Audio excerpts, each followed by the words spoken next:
Assalamualaikum students, myself Adil Ashraf, lecturer computer science. So students, as you know, I am going to teach you class 9th computer science book. So it's our third lecture from your book chapter number 2 computer components.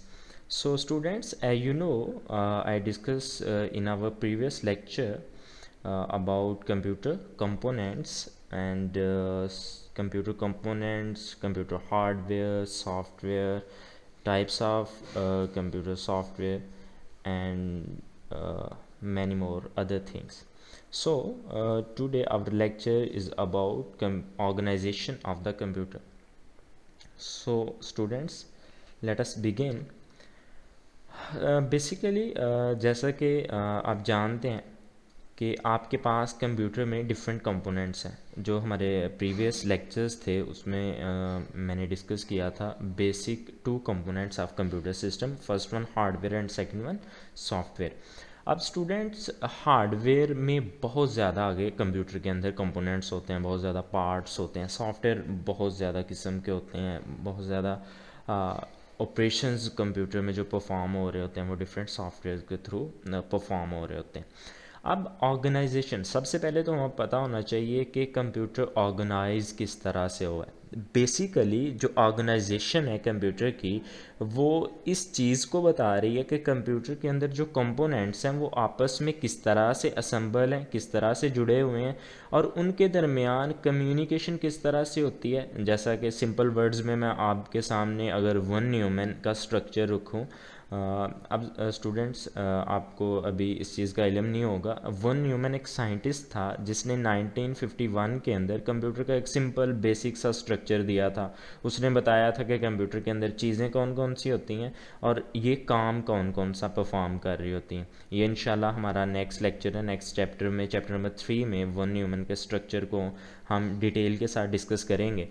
तो उस में जो different components हैं, हमारे computer system में जो different components हैं उनको असेंबल किस तरह से किया गया है और उन कंपोनेंट्स के दरमियान कम्युनिकेशन किस तरह से होती है और कौन सा कंपोनेंट कौन सा टास्क परफॉर्म करता है। फॉर एग्जांपल, मैं अगर 3 कंपोनेंट्स की बात करूं, first one input unit, second one आपका सीपीयू जिसको आप प्रोसेसर भी बोलते हैं, एंड थर्ड वन आपकी आउटपुट डिवाइसेस या आउटपुट यूनिट। अब स्टूडेंट्स, डेफिनेटली जो इनपुट डिवाइसेस होंगी,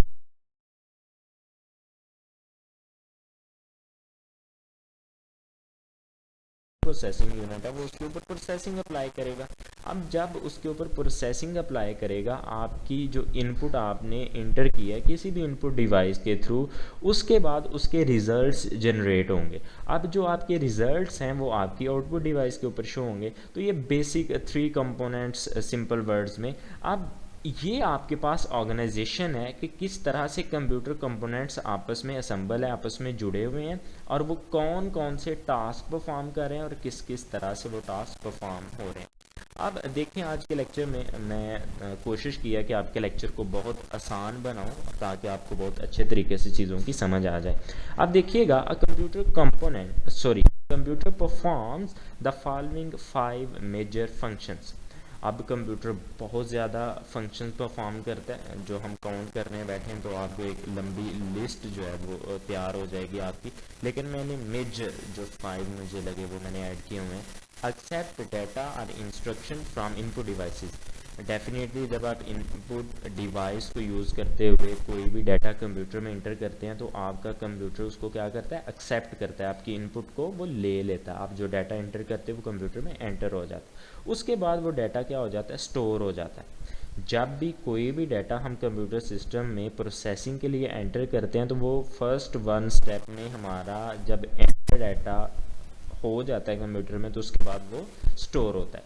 उसके बाद उस डाटा को जो इनपुट आपने एंटर किया और वो कंप्यूटर में चला गया, उस डाटा के ऊपर प्रोसेसिंग का अमल होता है, जिसको हम बोलते हैं कि हमारा सीपीयू इसके ऊपर परफॉर्म कर रहा है, प्रोसेसिंग अप्लाई कर रहा है as required by the user. जैसा कि यूज़र चाह रहा होता है, जो डाटा कंप्यूटर में यूज़र इंटर कर रहा होता है, जैसा वो चाह रहा होता है कि इसके ऊपर ऐसी प्रोसेसिंग या इसके ऊपर ऐसी एग्जीक्यूशन परफॉर्म और ये इसके रिजल्ट्स आएँ, एज इट इज़ उसके ऊपर वैसे ही ऑपरेशन परफॉर्म होते हैं। अब जब प्रोसेसिंग का अमल हो जाता है तो देन वो क्या करता है, हमें give results in the form of output, यानी कि हमारे पास हमारे रिजल्ट्स आ जाते हैं किसकी फॉर्म में, आउटपुट की फॉर्म में, और हमारी आउटपुट ही एक्चुअल में हमारी इन्फॉर्मेशन होती है। मैं अपने प्रीवियस लेक्चर में आपको बता चुका हूँ कि जो भी हमारी इनपुट्स होंगी वो हमारा डाटा होगा, और जितनी भी हमारी आउटपुट्स होंगी वो सारे के सारे हमारे रिजल्ट्स होंगे, और रिज़ल्ट फाइनलाइज होके आते हैं, वो प्रोसेसिंग के अमल से होके आते हैं, तो डेफिनेटली वो हमारी इंफॉर्मेशन हो जाएगी। उसके बाद कंप्यूटर क्या करता है, कंट्रोल ऑल ऑपरेशन इनसाइड आ कंप्यूटर। अब जब भी एग्जीक्यूशन का प्रोसेस हो रहा होता है, जब भी आप कंप्यूटर में डाटा इंटर कर रहे होते हो या कंप्यूटर हमें रिजल्ट्स दे रहा होता है, इस तमाम सिनेरियो